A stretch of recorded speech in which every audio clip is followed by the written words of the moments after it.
Assalamualaikum warahmatullahi wabarakatuh. Selamat siang anak-anak ibu semuanya.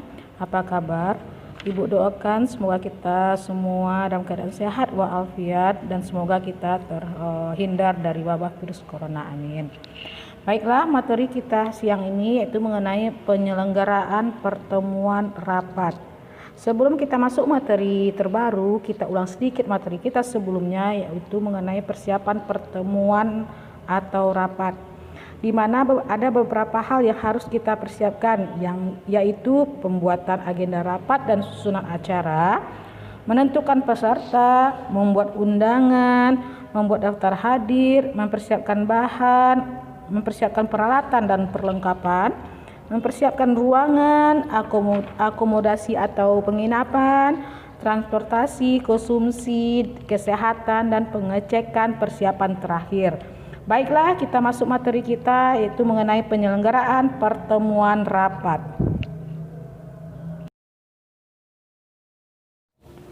Pada materi ini kita akan mempelajari mengenai proses penyelenggaraan pertemuan. Yang pertama, kita membahas pertemuan rapat. Dalam pertemuan rapat ini ada beberapa proses yang harus kita perhatikan. Yang pertama yaitu membuka rapat. Dalam membuka rapat terdapat beberapa hal yang harus disampaikan dalam pembukaannya. Yang pertama, menyampaikan acara rapat, menyampaikan tata tertib rapat, menyampaikan motivasi, melakukan pengenalan tentang masalah yang akan dibahas, menyampaikan tujuan rapat, dan menyampaikan saran atau tanggapan. Yang B yaitu proses rapat. Pada saat rapat berlangsung, pimpinan rapat harus mampu mengatur jalannya rapat sehingga rapat itu dapat berjalan dengan baik atau dengan tertib. Pimpinan rapat juga harus mampu mengatasi masalah yang ada dalam rapat. Misalnya seperti adanya perdebatan yang berkepanjangan, misalnya terjadinya juga monopoli pembicaraan dari satu peserta rapat, dan pimpinan harus bisa mengatasi masalah yang terjadi. Selanjutnya, selama proses rapat berlangsung, sekretaris juga memiliki tanggung jawab untuk mencatat semua pelaksanaan yang terjadi di dalam rapat. Yang terakhir yaitu penutupan rapat. Rapat yang sudah berlangsung beberapa waktu pada akhirnya akan ditutup oleh pimpinan rapat.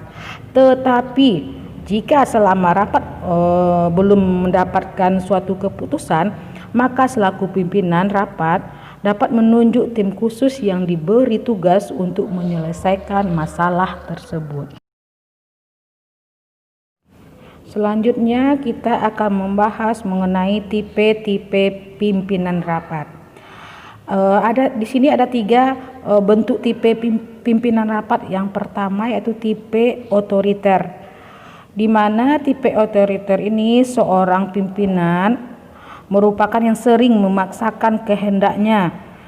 Pimpinan itu dia sering merasa paling mengetahui segala hal dan juga merasa paling berkuasa. Yang kedua ada tipe demokrasi. Tipe demokrasi ini merupakan pimpinan yang memiliki sifat terbuka. Dia juga bersedia menerima saran dan kritik, bersedia memberikan kesempatan pada peserta untuk mengemukakan pendapatnya.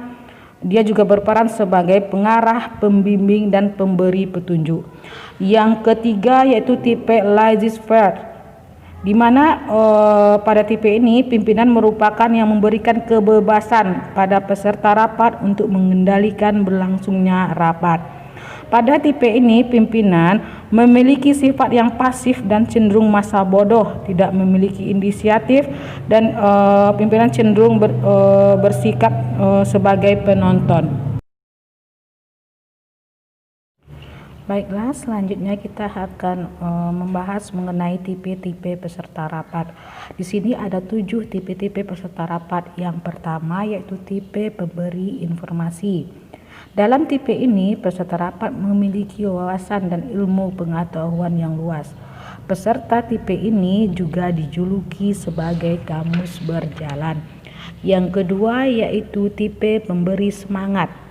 Pada tipe ini, peserta rapat biasanya mempunyai kemampuan dan juga kemauan kerja yang tinggi.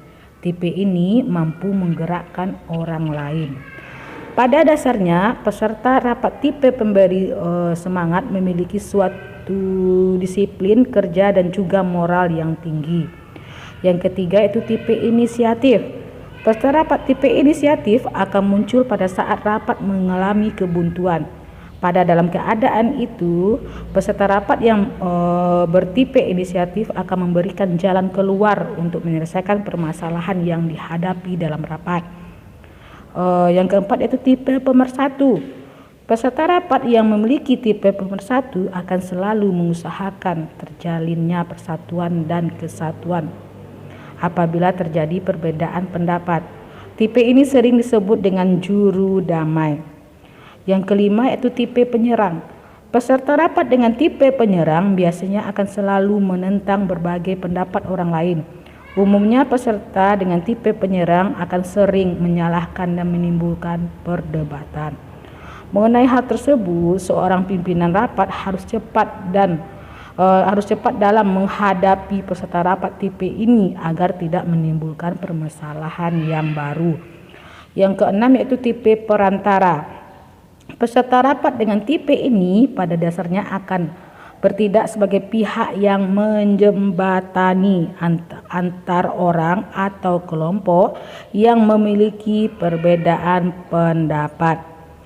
Peserta rapat dengan tipe ini akan membantu untuk memperjelaskan pendapat yang berasal dari peserta lain yang dirasa belum jelas.